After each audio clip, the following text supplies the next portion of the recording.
Hi, y'all. I'll give it a couple minutes to let people log in here. Sorry, I'm running a little behind. I think all of us know what back-to-back calls feel like. Let me get this moving and I'll share my screen here.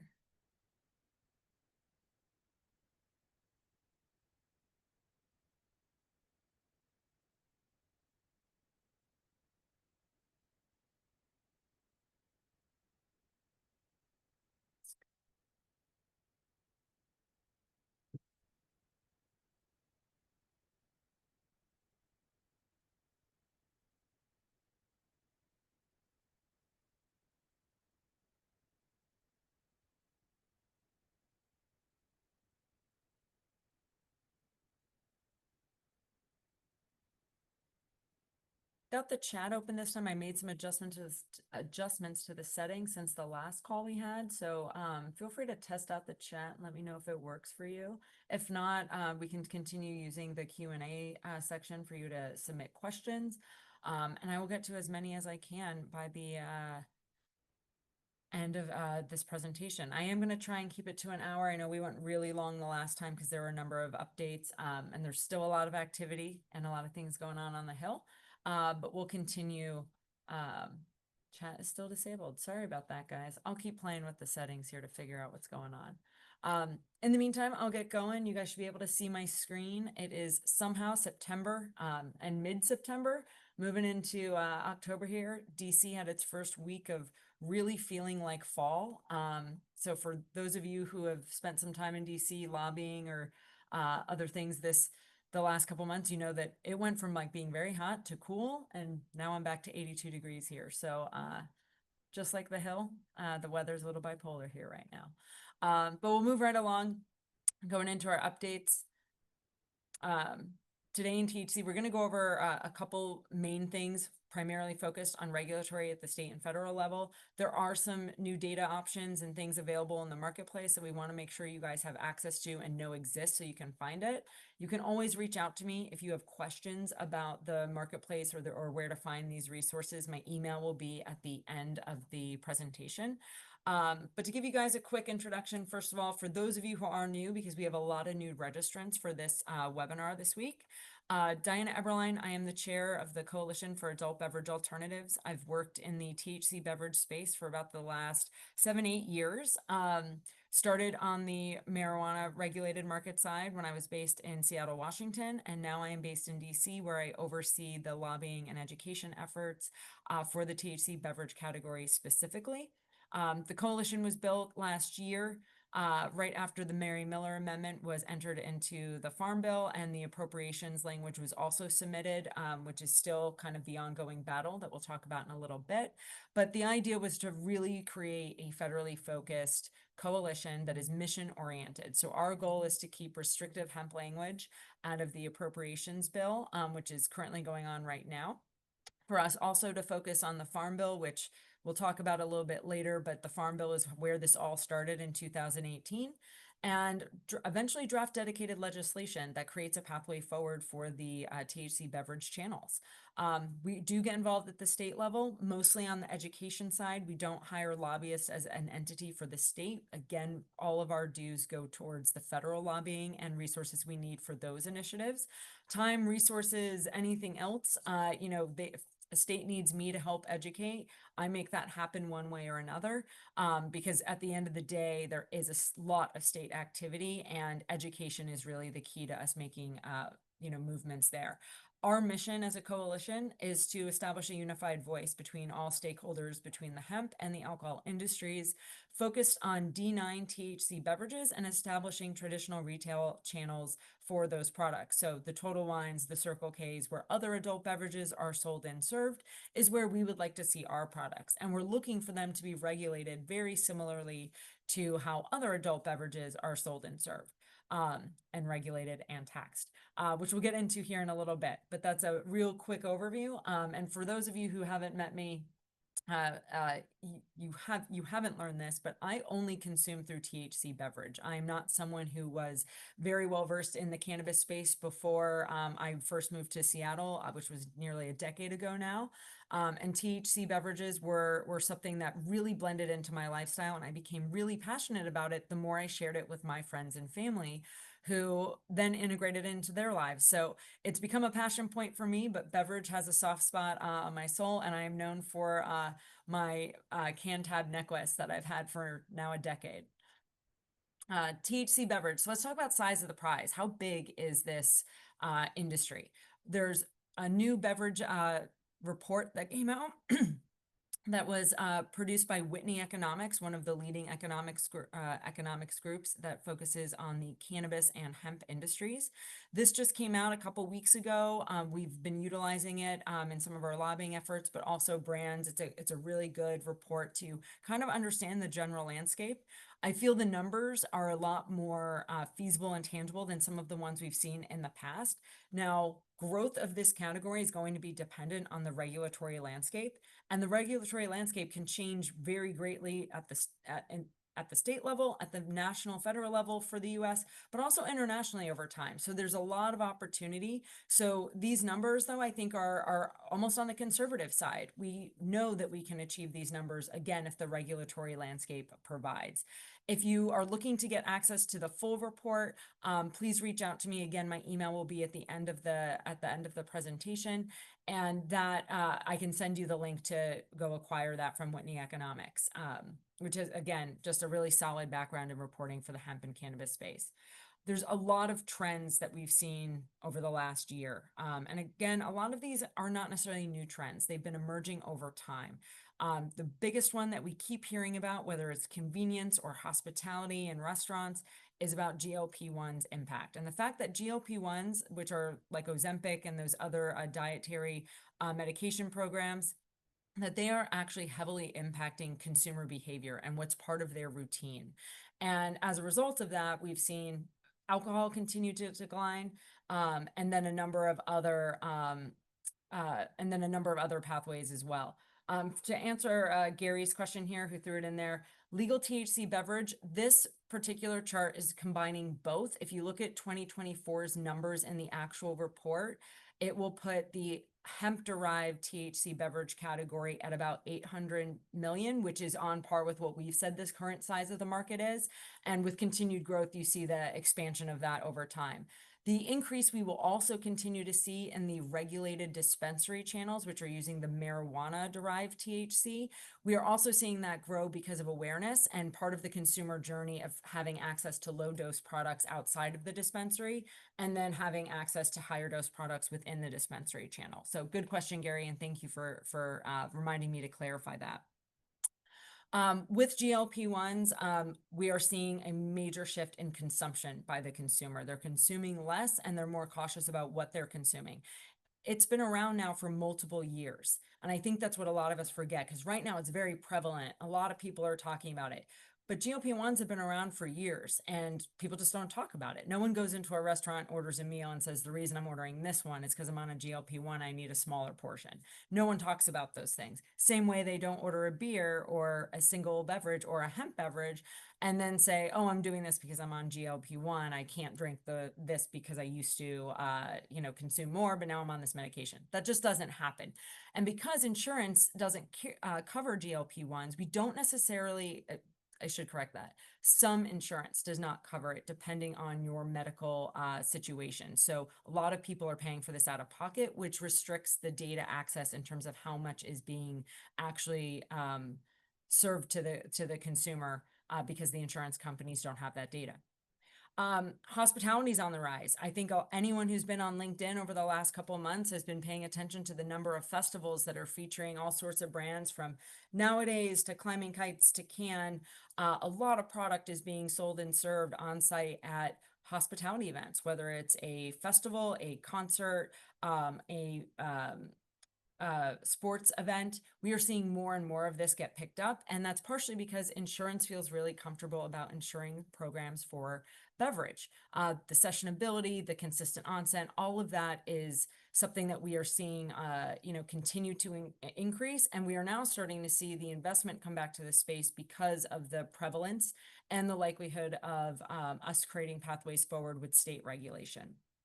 We're also seeing beer distro continue to enter the space. I think a lot of the major independent distributors are already involved. We know over 50% of them are activated. They're seeing high margins on these products, and it's making up for a huge chunk of the decline in alcohol. One of our distributors that's a member of CABA was telling us that they've seen a decline in beer of about, 8%. THC beverages have made up, 6.5% of that. Filling a hole from which otherwise would have greatly impacted their business. Market growth. I had someone ask me the other day, but why is this growing? What is the reason? There's GLP-1s, there's all of these things. But what it really comes down to is the consumer journey and the pathway and the accessibility. So you have this familiar form factor. You have the beverage. People like products like that. They drink beverages from the moment they wake up in the morning to when they go to bed.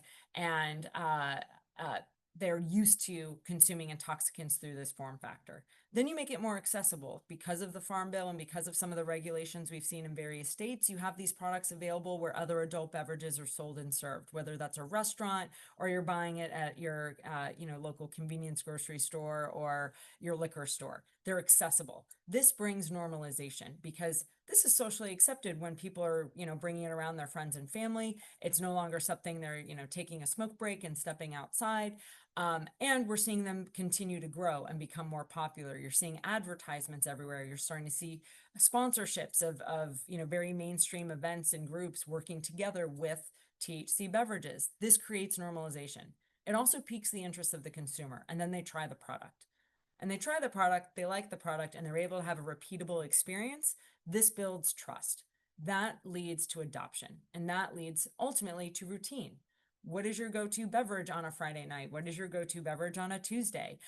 When you go to a concert or a baseball game, what is your go-to product? What do you have in those moments? That is part of the adoption and routine. And it all starts with the form factor and then making it accessible. And then you kind of go through this journey.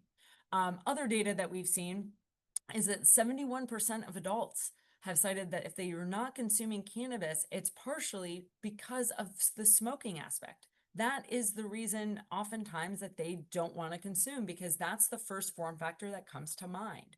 Now, this is a very socially acceptable and, enjoyable consumer format that they're familiar with.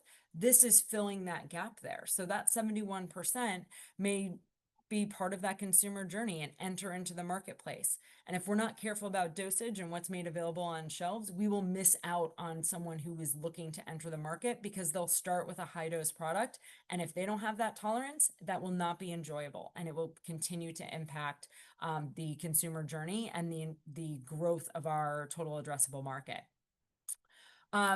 Some consumer trends that we've seen, and again, this is some new data that's emerging.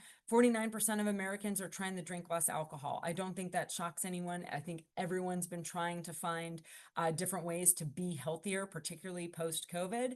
And now there's another option out there. There's also lots of other adaptogens and functional ingredients that people are intrigued by. 53% of boomers are re-entering the cannabis space through THC beverage. Why? A lot of them don't want to smoke when they get older. It's not part of their lifestyle. It's also obviously, not necessarily the healthiest way of ingestion. So beverage fills that hole. 30% of THC beverages consumers are coming over from the spirit side, and 50% are coming over from the beer side. We've seen a major decline in beer over the last few years. Some of that is because of campaigns and political reasons. Some of that is just general health and wellness and hearing the shifts in consumer behavior. Craft beer, when people started realizing how high calorie it was, a lot of people were like, maybe not. They looked for something else. Now that something else might have been a light beer or a White Claw. And now that something else is, a THC beverage is an option. So what's on the shelf? And a little bit of this is repeat, but I do want to reiterate it because I'm hearing more and more feedback from our retail partners about what's moving and what's not. First of all, the variety packs are moving quickly. It's a great way to get consumers to try these products, to get familiar with your product line, pick a favorite flavor, and then come back and commit and make your beverage part of their routine. Small form factors, shots and stick packs, whether they're liquid or powder. We are starting to see growth in those areas, particularly because they work at point of sale. They don't take up a ton of space, and they can be, a cashier can keep their eye on those products. So for convenience, those might be a great option. Now, I will tell you, if you are working with a convenience or a liquor partner that isn't keen on any particular form factor, listen to that feedback. Don't try to upsell them or push too hard if they've already told you we're not comfortable with that. It doesn't mean you can't revisit it. Maybe when you have new data or you have an update from another retailer, use that. But if they tell you no, oftentimes the reason they're telling you no is because they've had a concern, or there's someone up, at corporate that's like, hey, we're waiting on this. Their lawyers' jobs are to protect their companies, not to make sure your product gets on their shelves. As much as they want to sell product, their business is to make sure that their company is protected. And if they are just entering the space, they might be feeling it out a little bit. So don't be overly, aggressive with some of your partners when when they're onboarding their product. They might take one of your SKUs to test it out and then continue to build upon that over time. Obviously, look, salespeople are going to sell, as you should, but it is definitely something you should keep in mind, that when they give you feedback, take that feedback, digest it, hear the objection, and make sure that you're not just trying to push them into something, without that they have no interest in. The other form factor that's obviously growing in popularity is the large format. Now, we have seen some restrictions in some markets that don't allow for the large format, but where it is available, particularly where there's on premise, this is extremely popular. It gives a lot of versatility. It also can, be very cost effective for the consumer. And this is a nice extension to a product line. If a consumer really loves, a particular product, and then they come out with a large format, this might be more cost effective, and it's an option for them to get creative with their favorite brand. It might build some additional loyalty between that brand and that consumer, because there's a different form factor for each occasion. You might want the small format for when you're on the go. You might want the larger format from when you're at home and you get to make your own beverage, from your couch. Beverage is about the experience. So I was just kind of talking about that a little bit. Understanding your consumer's routine is huge. And a big part of that is also understanding their shopping experience. Their reason for going to a convenience store and picking up a couple products is very different than how they operate when they're in a Total Wine and More or a Bevmo or an ABC liquor store. They're usually in stock up mode when they're in those larger retail locations. So they're going to pick up a variety of things.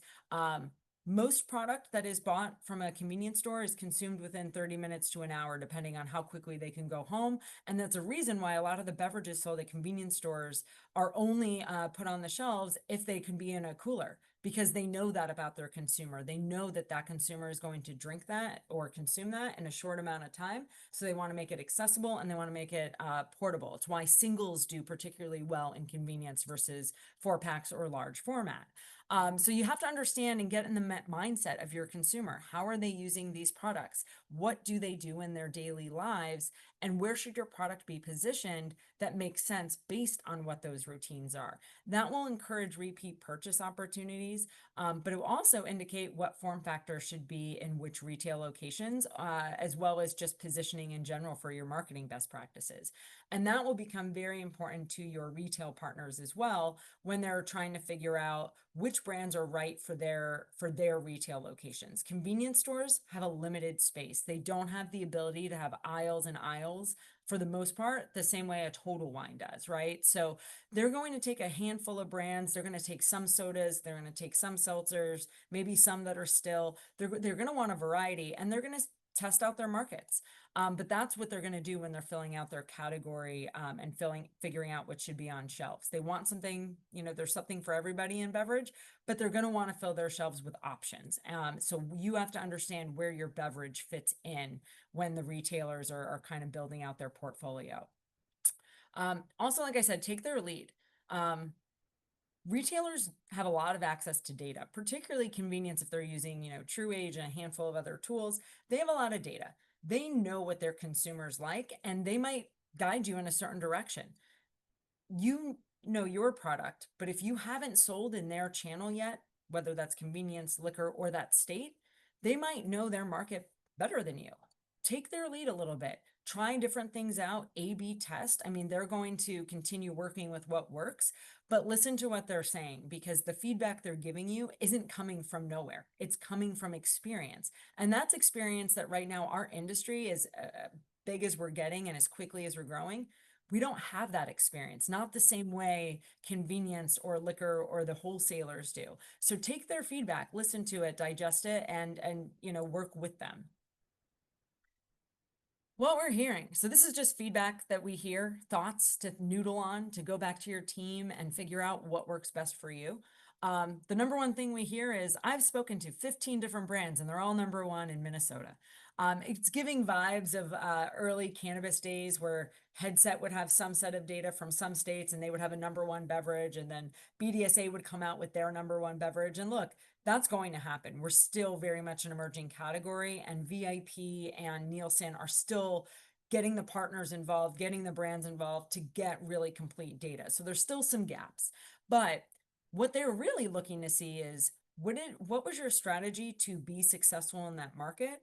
And can you duplicate that in other markets? So if a brand says or a retailer says, hey, we're going to open up these 3 states, we would like to understand your marketing strategy, or how you can help support sales in this of your product. They're looking for, what do you do to invest in education, sampling? Are you doing consumer facing events? Do you have digital? Just because D2C, direct to consumer, is not necessarily something that's permitted in all markets, doesn't mean you can't geo target with advertising that could drive someone to have foot traffic into their store. Or you might have consumers that have bought your product in the past prior to regulation that you can drive a call to action for people to go into retail.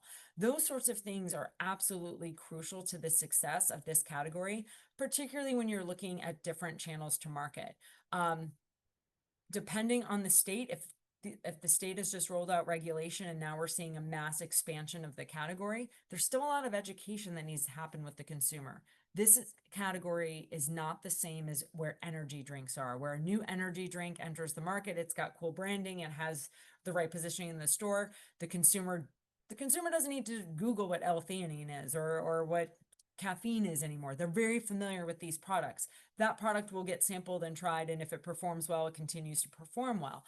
THC beverage requires more education. So in a new market or in a new retail channel or a new retail partner, they are going to look for that support, and they are going to look to you to tell them what's worked in other markets. What are the solutions you currently have in place? Again, this is all about collaboration, and put yourself in their shoes. And to be fair, the retailers and wholesalers need to also kind of put themselves into the supplier shoes as well. What do we need to know and learn to be most effective in these different channels? And again, this is all about collaboration, but it is also important to think about the fact that your goal as a supplier or brand is very different than the goal of a retailer or a wholesaler.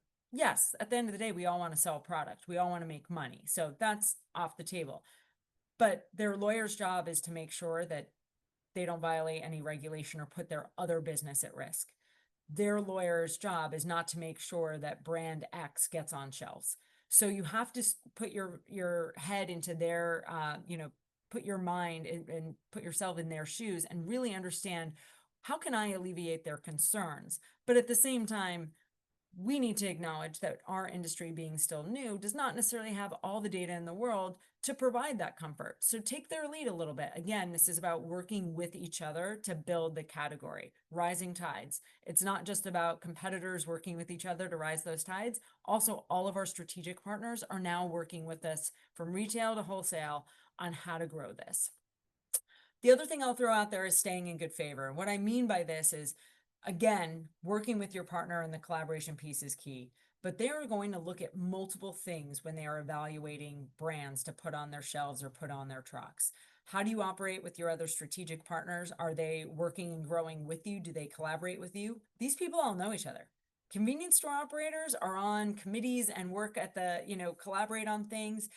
Liquor groups, regulators all know each other. Stay in good favor with all of these people as best you can. This is why we heavily, recommend that we avoid lawsuits at the state level. Sue a regulator. The regulators all know each other. They go to the same conferences. They're dealing with some of the same issues and they're trying to learn from each other. Upsetting a regulator can also put a target on your partners' backs, your retail partners, your wholesalers.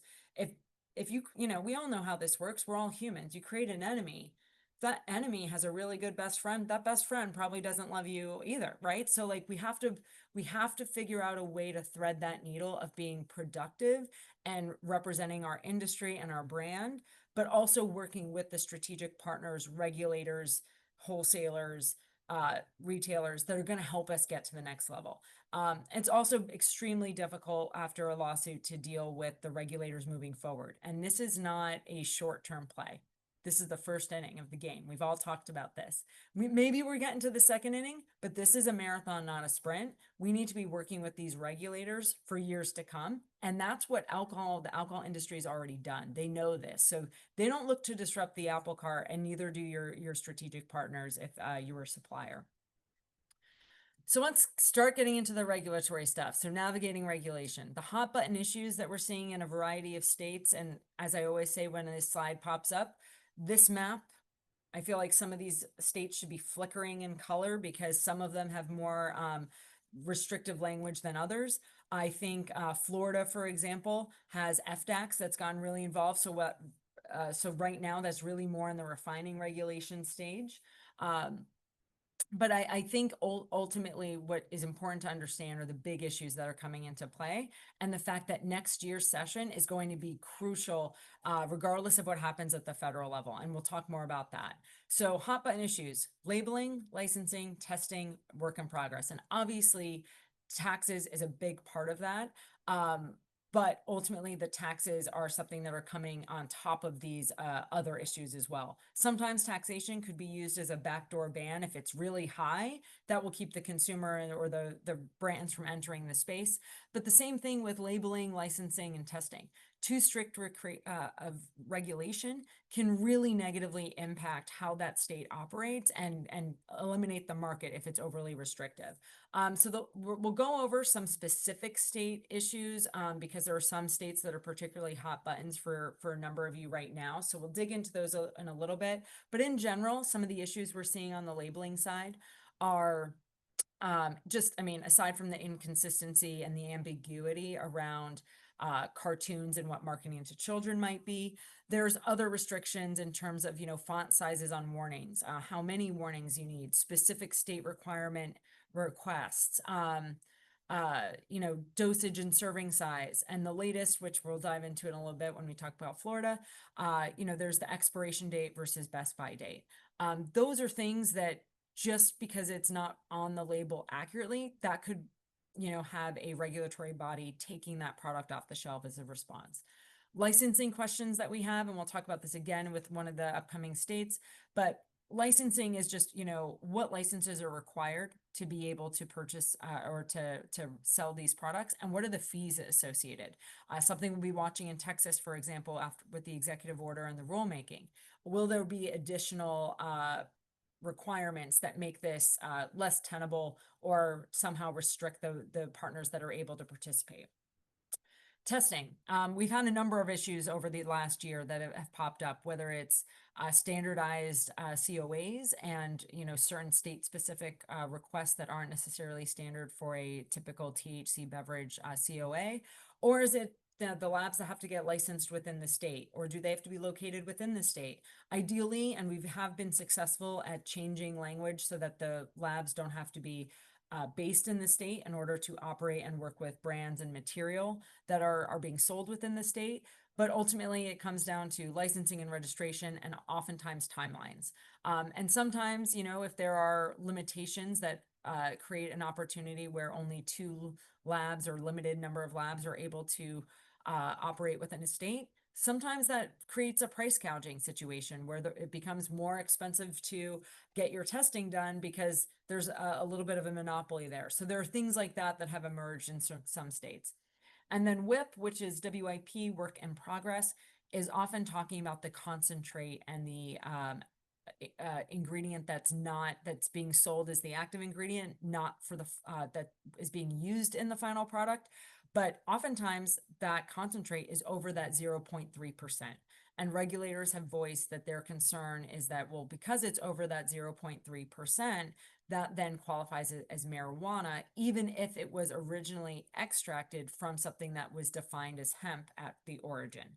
So those are language pieces that we need to work on when it comes to state as well as federal regulations.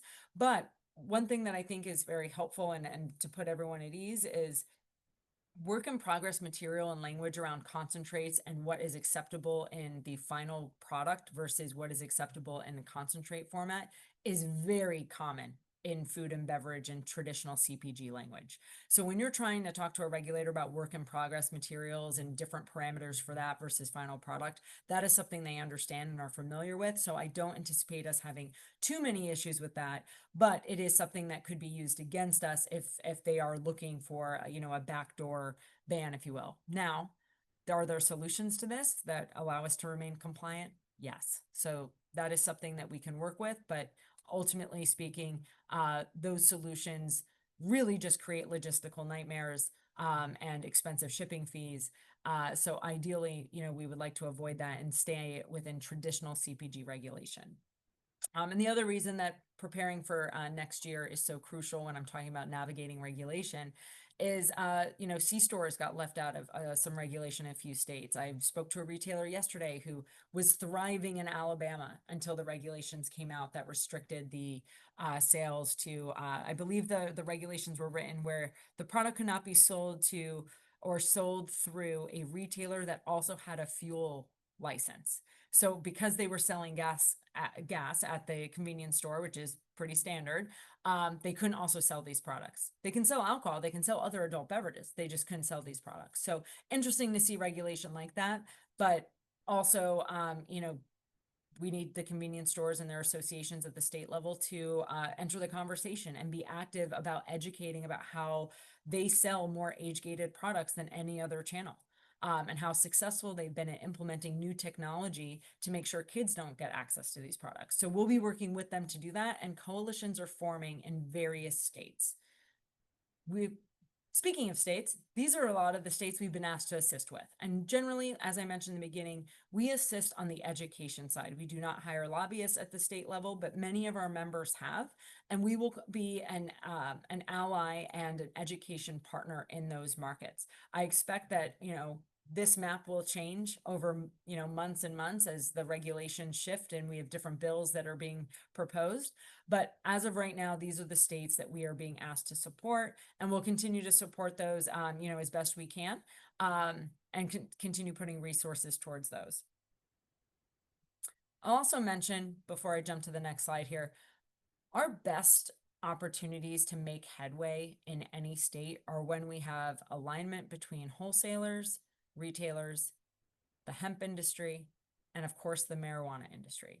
And that is particularly going to be crucial as we look at states like California and New York that we would like to become more open and better regulation around intoxicating hemp.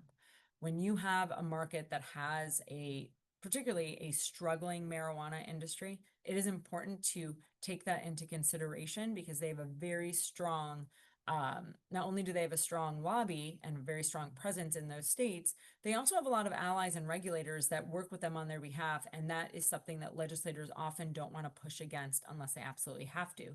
So having alignment is key. Obviously, with beverage, we have certain things that we recommend for our pathways forward that maybe some other groups in hemp don't always align with. But ultimately, the more alignment we can find, the better. But having that strategic ally on the marijuana side, as well as the alcohol side, is going to be crucial to making progress. No one wants to negatively impact an existing regulated market within a state. So let's talk about Minnesota. Minnesota, which has oftentimes been hailed as, the pioneer state. They were the ones that really created this opportunity. They normalized THC beverage in a really big way, as well as intoxicating hemp as a whole. They have some new regulations in place, and some of those new regulations cause some issues on the labeling, licensing, and the biggest thing is their implementation date. They did provide a grace period until the end of the year, but the current implementation date is October 1st. And in some cases, the issues that I should say, the requests they've made for labeling and licensing, the state hasn't even figured out the licensing process or hasn't approved the labs and all sorts of things. And I should mention that lab testing is another big component in Minnesota right now as well. So that creates concerns and issues for the brands, right? How do we update our labels to be, compliant if the state doesn't have those license numbers ready or doesn't have those specifics? So those are really important. And a big reason that this happened was not because they were trying to shut down intoxicating hemp. Minnesota loves intoxicating hemp. The OCM was trying to even the playing field, I believe, between hemp and marijuana, because the marijuana regulations came after the intoxicating hemp regulations. And in trying to do so, they didn't realize that some of the requirements they were making look a little bit different when you're operating on the hemp side. OCM has shown every sign that they want to work with us, not against us. So it comes down to education and, again, coalition building. Plift and Perfectly Dosed. Many of you know, Glenn McElfresh over there. He is leading this coalition in Minnesota.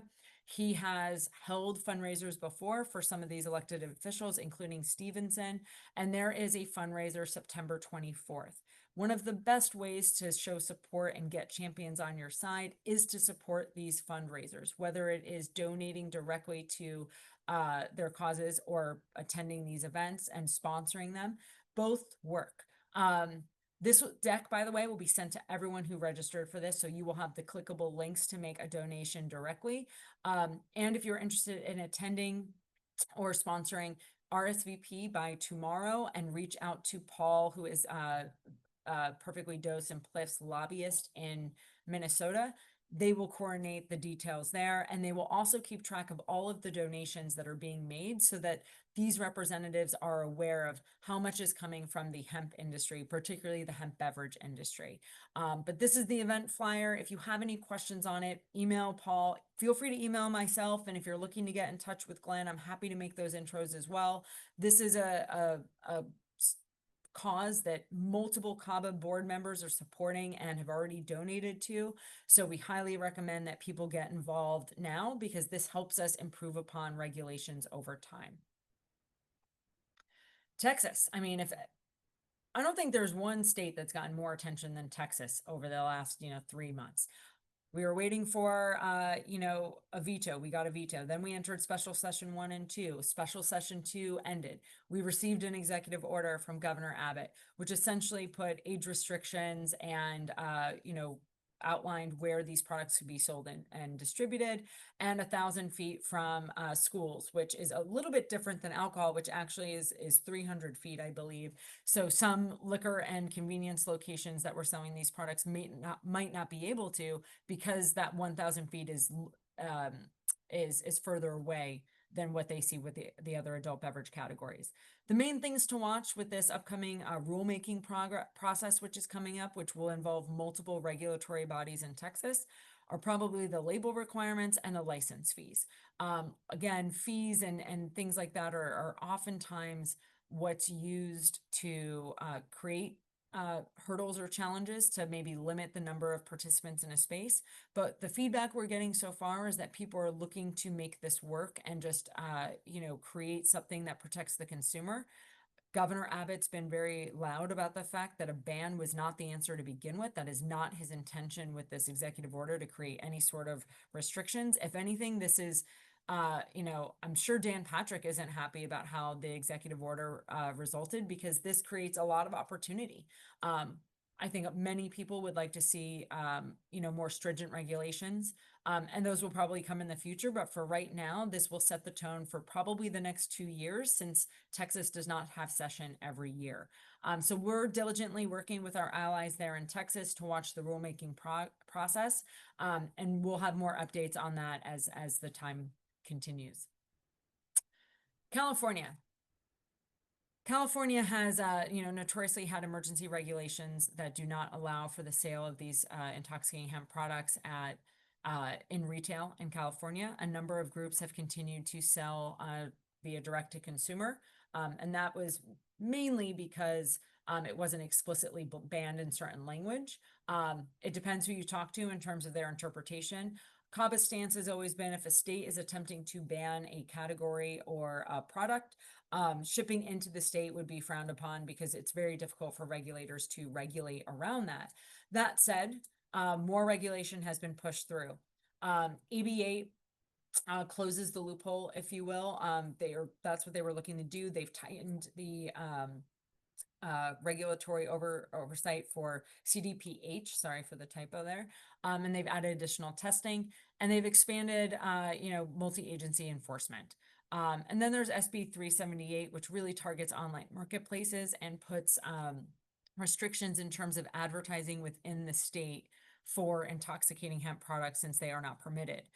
This increases major liability for platforms and groups that are selling these intoxicating products, and it eliminates kind of unlicensed sales, or that is their goal there. Look, California has a struggling marijuana market, and that is partially because of the overregulation, overtaxation. This is very common, or I should say, responses that are generally this stringent on intoxicating hemp are common when they are trying to protect a market. This is why, as I mentioned earlier, it is very important that we continue to coalition build and work alongside marijuana. What we are seeing in other markets that has been successful is drafting legislation that is beverage specific but does not ban other categories. It's just providing a pathway forward that is beverage specific, because that generally does not get the opposition from the marijuana side, because we know low dose beverage does not sell well in the dispensary channel. It never performed well in California, so we typically get less opposition. But the goal here would be to work very diligently and very closely with these partners in California to hopefully create a low dose channel. These bills, AB8 and SB 378, both passed, and the governor has until October 12th to sign these. If he doesn't sign these pass. So very similar to what we saw in Texas, it will take an actual veto to ban these.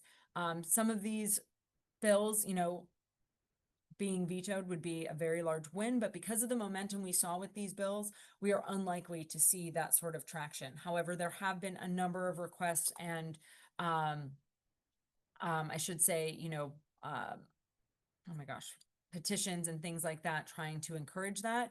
I would just say, based on what we've seen in California, it would be very difficult for them to continue seeing these issues.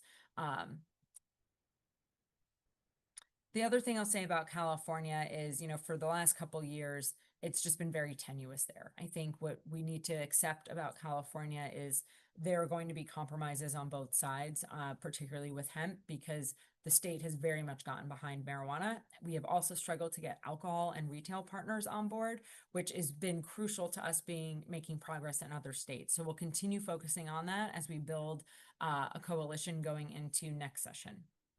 And that's all starting now. So the call to action at the end of this is really, if you're interested in getting involved in a state coalition, please email me what state that you would like to be involved in, and we can kind of coordinate parties. And again, connect you with people who are either already doing the work, who are already building the coalition, or see if there's additional demand where we can help you create one. Florida. Florida is a great example of why we need standardization. FDACS has come in, they've made a lot of requests, and it's been very difficult for brands to pivot. As a result, Palmos is creating a coalition. They are going to be hiring a lobbyist and getting actively involved in the lobbying efforts down there, and hopefully we'll be able to get a bill pushed across, particularly for low-dose beverage. Again, our goal is not to restrict other categories, but to create a pathway forward that is specific to beverage, because that generally gets a lot more alliance from some of our other partners. Colorado, Vicente continues to make a lot of progress, and this is a model that we will be looking to continuously duplicate in other markets. A big reason for that is because they took the time early on to work with other groups and understand what they needed to have the alliances necessary to make progress in that state. Colorado being one of the first, legacy markets on the marijuana side, has very restrictive hemp regulations with, I believe, a 1.75 THC milligram cap, with a ratio of 15 milligrams of CBD that's required for you to have that product. There are some low dose products that have been made specifically for the Colorado market, that you can find. However, we all know that those dosages are very restrictive and often don't allow for much market competition, no less scale. So as a result, Vicente worked with marijuana groups, reached out to alcohol wholesale and retail partners, and is starting to build a really strong coalition that has gotten buy-in and support from regulators, already has a sponsor for their bill that they're putting together. We expect this to move quickly because they have the right partners involved. If you're looking to get involved with Vicente or with this coalition, I put Sean's email here. They do have an event that's coming up at the end of the month in Denver. They will be doing these on a regular basis to continue educating, regulators and members and staffers and all of those key individuals that we need to influence. And they will continue doing additional PR because awareness and consumer awareness and education is going to be crucial to that state being successful as well. Now let's talk about the federal. I know a lot of people have been curious about what's going on in DC, and candidly, there's a lot of activity in DC that has nothing to do with hemp. There's just a lot of chaos. There's a lot of confusion. There's, all sorts of topics that are taking top priority. And yes, one of those is the appropriations FY26 budget bill that currently on the House side includes some restrictive hemp language, which is being referred to as the Harris language right now. The first week of September, we started off extremely strong with a unified front between the alcohol and hemp industries. So we had U.S. Hemp Roundtable, we had the Wine and Spirits Wholesaler Association, you had the Coalition for Adult Beverage Alternatives, and a couple other players that got involved and brought their members and leaders to the Hill to talk about this issue, talk about the business and the industry that's been built, the safety parameters and regulations in place, and we had a ton of support from members. This is one of the first big momentum shifts I've felt since I started lobbying on the Hill, and lobbying in general for this industry. In the past, we've had to beg for members and staffers to champion our category. We've seen Wyden and Rand Paul obviously stand up, but this was a very interesting opportunity. I mean, Representative Comer, his role, with him being the chair of the House Oversight Committee, for him to be advocating on behalf of our category is a huge sign of support from someone who has a lot of influence and works very well with some of his constituents. So to give you an overview of what we did, we started off the day with an industry roundtable, which had over 30 hemp representatives from seed to shelf representing the intoxicating hemp industry, and not just intoxicating hemp beverage. I'm talking intoxicating hemp as well as CBD, health and wellness products as well. We talked about safety, the regulations we're starting to see at the state level that are creating safe access for adults, the American innovation story, and the opportunity for America to lead. This is something that I don't think gets highlighted enough, that a lot of international groups and countries look to the US for innovation. They might regulate those categories and industries differently in their markets, but they look to America on innovation. And this is an opportunity and we are definitely leading this charge on the innovation side, but an opportunity potentially for an export industry that maybe we haven't considered, and something that can benefit other markets.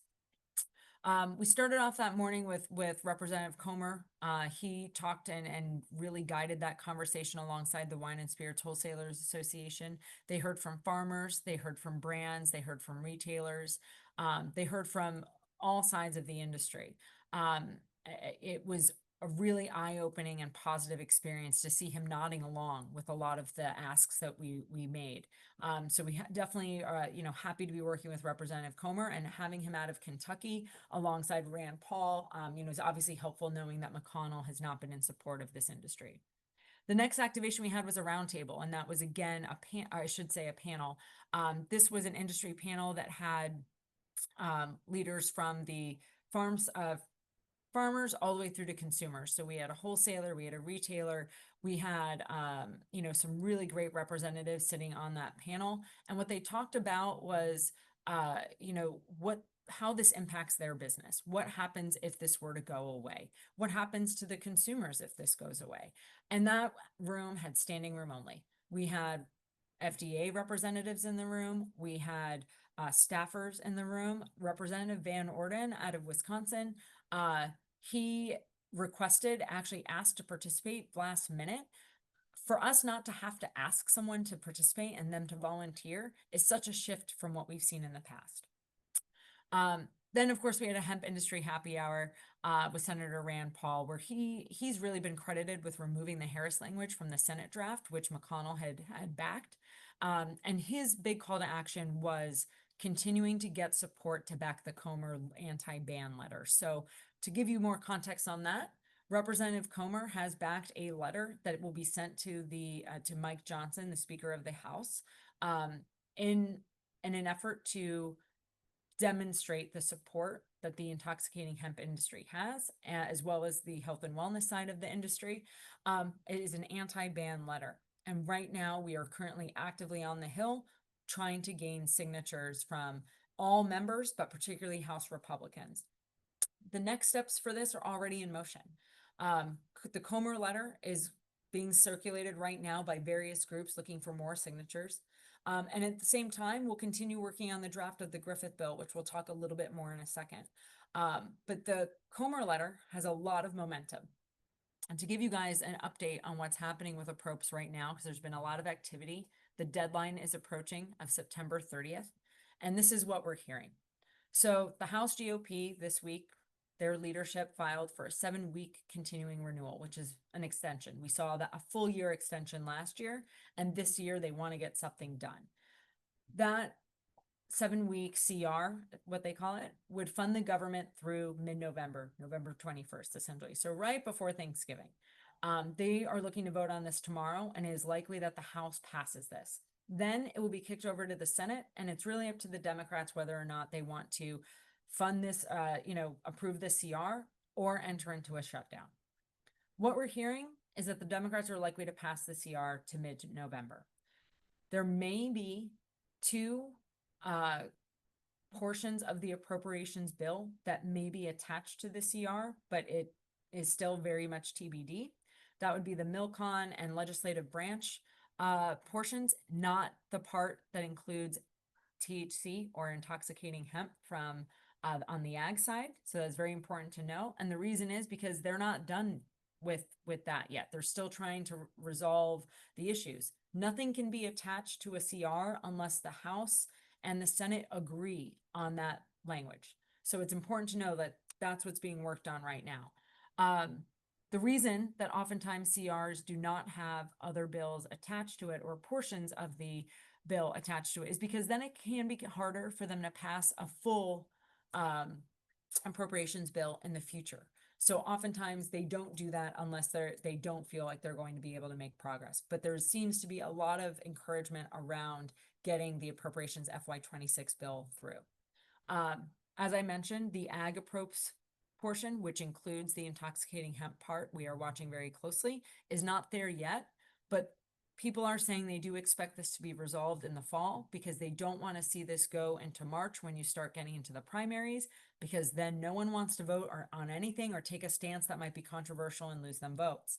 So we definitely want to be very prepared to resolve this issue. And right now, the ask is to strip the restrictive language out of the final draft.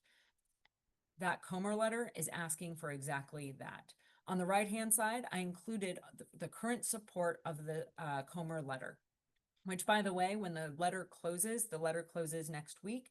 When that closes, these names will all be made public anyway, and the letter will be delivered to Mike Johnson's office. So this information is public. There are some major names on this list. We have James Comer, obviously, like I said, chair of the House Oversight Committee, McGarvey out of Kentucky, Barr out of Kentucky, who's running for Senate. We've got Nancy Mace, who's running for governor and likely to win in South Carolina. And those are thriving markets, and especially red markets that are supporting this category. We know we have a lot of Democratic support, so it's also particularly unique when we have Republican support from red states. But I know that people hear like 15 signatures doesn't sound like a lot. Understand that for someone to sign a letter, it is them going on record, potentially against a colleague of theirs. Many times they will agree with the goal of the letter and not sign it, but it's not because they're against us. It also doesn't mean they're going to be quiet about it. They might actually still go to leadership and say, hey, just so you know, you're not going to have my vote on this if this language is still in there. Just because they didn't sign the letter does not mean they're not in support of what the industry has created and how it impacts their state. So understand that this list, which I do believe will continue to grow and will continue to gain more signatures over time, it is just a small representative of our support. But this, like I said, has some very influential names that can carry a lot of weight and show leadership that there is some real weight behind this. There's also been conversation around a shutdown. And I think a lot of people have questions about shutdowns. A lot of people have questions around shutdowns in general. Trump's first administration had a 58-day shutdown. It could be that we see a shutdown. It wouldn't be likely to happen until probably November after the first CR. The reason for that is because something that the Democrats really care about is the Affordable Care Act, and the deadlines for those tax credits are later in the year. So it wouldn't make sense for them to utilize a shutdown now, unless they really need to stand for something really firm. So that's why we believe that if there is a shutdown, that will be later in this year.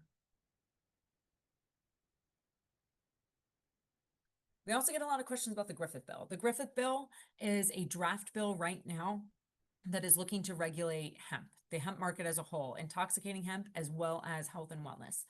The key details, I mean, it basically, it talks about how to regulate different form factors. It does address work in progress material. It talks about dosage caps, regulatory oversight, lots of different components.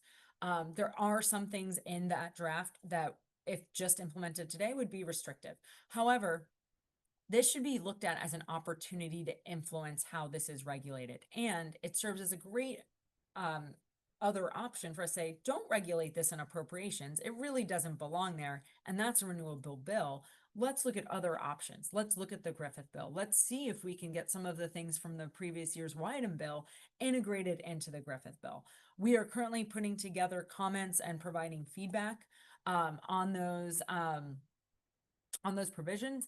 But ultimately speaking, the fact that there's an interest to regulate this outside of appropriations and really put good definitions in place is a good sign for us and something that we can leverage for better regulation in the future. That takes us out of our regulatory piece. I know there's a lot and probably have a lot of questions. I realize we're already up on time, so I'm going to make it through these last couple of slides. I will try to answer any questions for those of you that can stay on this call. But if you have any specific questions, you can always reach out to me and ask questions as well. And I will try to get you as much information as I can. And I will also confirm the effective date for the California bills. I'll look into that, Gail, because I want to throw out a date, but I want to make sure before I say that on this call. So I'll look into that for you guys. Upcoming events. So the biggest ones that we're hearing about right now are the National Beer Wholesaler Association show, which continues to feature THC and intoxicating hemp beverages. The National Association of Convenience Stores annual show, which is in Chicago. They kind of run up against each other with NBWA. That show will have myself as well as Rebecca Stevenson from Circle K.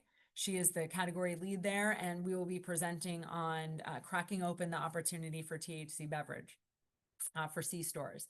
There's also a C-store women's event. So if you're, a brand or a group that is operating in this space and is looking to get more involved in the convenience store model, this is a very unique women's event that really has some excellent speakers, and it's put on by Informa that does a lot of the other hospitality events. That one will be in San Antonio in November. And then the 2025 Beer Insight Seminar is in November as well in New York City. Lots of opportunities. As you guys know, there's a lot of events. You don't have to be at everything. Pick and choose based on what makes the most sense for your budget and what your goals are and what markets you're in. Some of the big national shows obviously will have some of the heavy hitters when it comes to distro and retail. So obviously it makes sense for you to attend those shows. But again, depends on what you're ready for as a brand. So, definitely take a look. Don't succumb to FOMO. I have the fear of missing out. And I think sometimes that can be really difficult to avoid. But ultimately, there are so many events. Everyone's going to have FOMO at one point. So pick and choose based on what makes sense for you. Nashville, Tennessee, they've got their Tennessee Wine and Spirits annual show is October 20th through the 22nd. This is a market that's gotten really behind the low dose THC beverage category in general. I definitely, if you are active in that market and want to meet retailers and different groups, it is a great show to participate in. And you will have, you will meet some of the top tier people, particularly if you participate in that pack dinner and you donate to their pack. Joyce McDaniel is someone I've worked with pretty closely over the last couple years, and I highly recommend that you reach out to her and get a better feel for the event if you're considering sponsoring or signing up. I know that they already have at least 10 THC beverage brands that have signed up, which is a great showing and an increase from last year. Education and training. I always end our presentation with this. The cannabis beverage certification that is offered out of Aficionado is really great for hospitality training, and we are seeing more and more interest and more people participating, particularly from the wine and spirits wholesaler side, because they're trying to understand this category. Traditionally, I would say the wine and spirits wholesalers are kind of notorious for being more educated and more sales and marketing proficient of the products that they're distributing. And as a result, I think this certification is particularly valuable for them. But what I really think this is valuable for is for on-premise consumption, because we do hear a lot of questions about how does this work when you're selling or selling these products alongside, beer, wine, and spirits at a bar or restaurant. This allows people to kind of understand how they're serving, things to look for, and it's very similar to how the Cicerone program was built for beer. And then here's my email address here. This is how you can reach out to me if you any questions about the category, about CABA, about what's happening federally. If you'd like to get more involved in any of the state coalitions, please reach out. If you sign up for CABA, you do get added to our weekly newsletter, which provides some kind of insider baseball, if you will, and what's going on and all sorts of different activity, from event discounts to partnership discounts, things like that as well. So if you're interested in joining CABA, feel free to email me or sign up on the website. The website, you can sign on right through the platform there and put it on your credit card, but then I can kind of onboard you into understanding how to best leverage, the information that we're providing. On that note, let me see. THC drinks will not be able to be sampled at NBWA. That is correct. Their show is in Las Vegas because of the regulatory restrictions. They do not allow sampling of infused products. Technically, you can sample uninfused products. However, in Vegas, oftentimes it is very common that the people working the booths and the regulators, or I shouldn't say regulators, the event producers get a little bit antsy when they see something that's hemp or THC. Even if it's uninfused, it gives them a little bit of pause. So it can be really just a little bit of a pain if you're sampling at a booth. One thing I will definitely mention, and this is particularly important at NBWA as well as the National Association of Convenience Store shows, this is not the same as cannabis shows. Sometimes you would see people at cannabis shows walking around with backpacks, sampling out of their backpack. Do not get caught doing that at these shows. They take that extremely seriously, particularly if the market itself has very strict regulations on THC or intoxicating hemp. When you are in Vegas, you are dealing with gaming regulations. The gaming regulations, even though there might not be a casino right next to you, that can cause some issues and problems, and sometimes just a lack of understanding in terms of what the regulations are. But we are playing with in a different sandbox, a very mature, established sandbox, and they do not want to see people sampling out of their backpacks or not buying tickets and borrowing people's badges. Like stuff like that is typically pretty frowned upon. And we are trying to build you guys as suppliers, as wholesalers, as people who are starting to work in this new emerging market. You're trying to build trust. You're trying to build good rapport. It's important that you don't burn that with something as silly as sampling out of your backpack. Now, doesn't mean you can't meet up with someone for dinner or do an event outside of the event, because there is not an opportunity to sample. There's definitely opportunity for you to find other ways to do that that don't violate the requirements or the ask of the event producer itself. So I'll throw that out there. Let's see. Higher draw these.